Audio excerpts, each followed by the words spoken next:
CCU থেকে ICU, ICU থেকে ventilation বা লাইফ সাপোর্ট যাই বলেন, আমি এগুলোর বাইরে বলবো যে ম্যাডাম খুব ক্রিটিক্যাল কন্ডিশনে আছেন।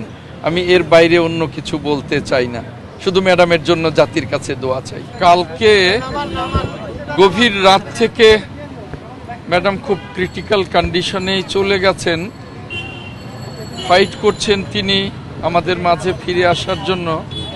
এখনো অবস্থা অত্যন্ত ক্রিটিক্যালি আছেন, এখনো বলবার মতো কোনো কন্ডিশনে এখনো উনি আসেন নাই।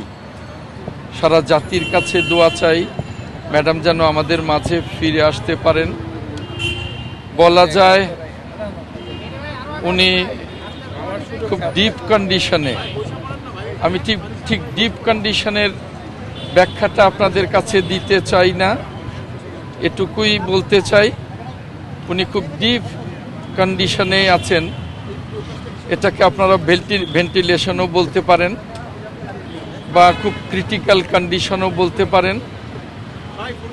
এই মুহূর্তে সারা জাতির কাছে দোয়া চাওয়া ছাড়া আর কিছু বলার নেই।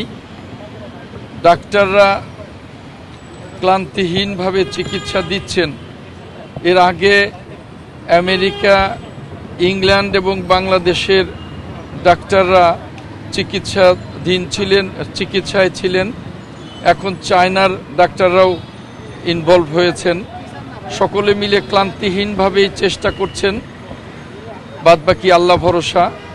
এই ক্রিটিক্যাল কন্ডিশনে ম্যাডাম যেন আমাদের মাঝে পরিপূর্ণ সুস্থ হয়ে ফিরে আসতে পারেন, এটাই আল্লাহ রাব্বুল আলামিনের কাছে একমাত্র কামনা।